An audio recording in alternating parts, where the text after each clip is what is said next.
Hi and welcome back. Today I wanted to talk to you about power. It's something that I've been thinking about a lot lately, and just our own source of power. What makes us powerful? How do we hold on to our power?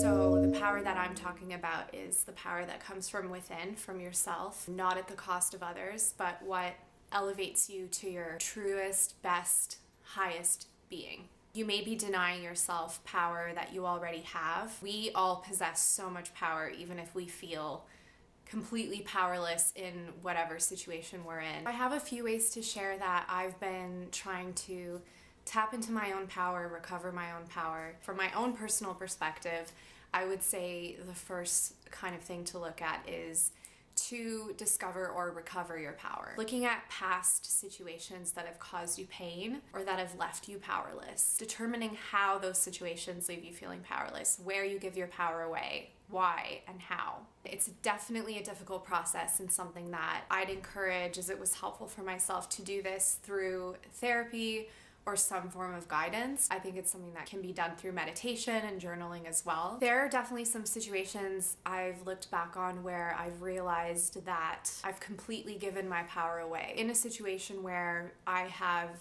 hurt or offended someone, my tendency has been to minimize the conflict and squash it immediately rather than to sit with what's happened or what's going on and really determine how I feel. My instinctive reaction is to just take all the blame that I can. It's harder to process that I've hurt someone and how versus to just apologize and make it go away. The flip side to that is reacting in a defensive way, pacifying that situation as well by being very defensive, so that the situation seems like it's non-existent. It's a non-issue, that person's wrong. So in those two ways, I might be trying to avoid or pacify conflict. And it can seem really beneficial at the time because it certainly can calm the situation, not the defensive response, but the submissive response. But I give all of my power away when I do that. I'm not honoring what's true to myself in that situation.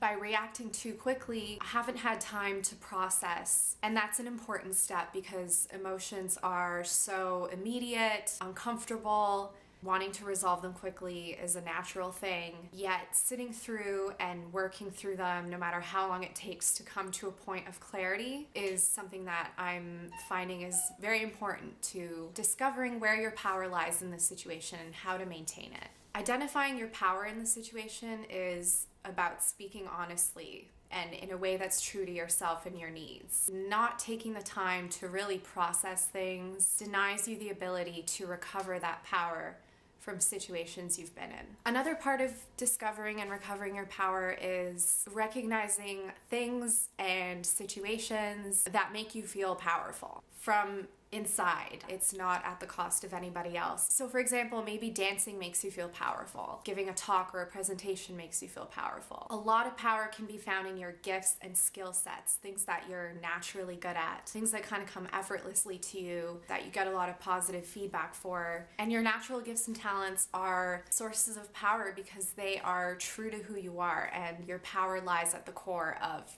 who you are, your true self, your highest self. So after recovering and discovering your power, so looking at past situations where you've lost your power and how you tend to lose your power, and then with discovering power, looking at your natural gifts and talents or things that you can do, say, where that make you feel powerful.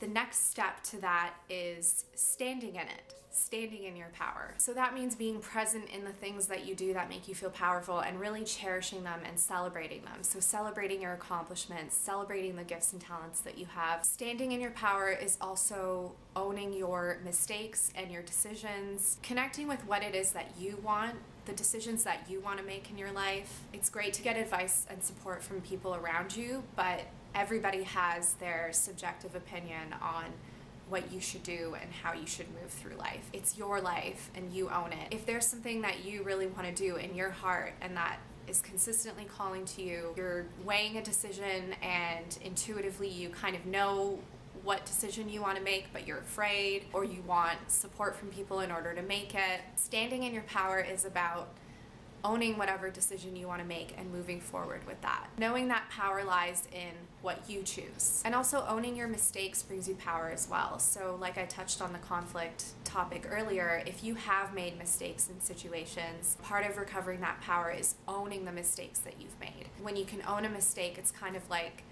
the power of forgiving someone. You forgive yourself as soon as you own a mistake that you've made, and you can find power in moving on from that and learning from that and becoming a better person. Any resistance to a mistake that you've made, or a feeling that you feel for that matter, just makes it worse. There's so much relief in owning the mistake, no matter how big. So the last thing that kind of relates to the previous step too is stepping into your vulnerability, just your own honest truth, what you've been through, what you're suffering with, what you're dealing with. As hard as it is to share, and there comes a time when sharing might feel appropriate and a time when it doesn't. When you do feel inclined to share and open up and be vulnerable, even with yourself, beyond that, the people around you, there's so much power in that as well, because there are so many people out there who can connect to that, who find their own power in connecting to that.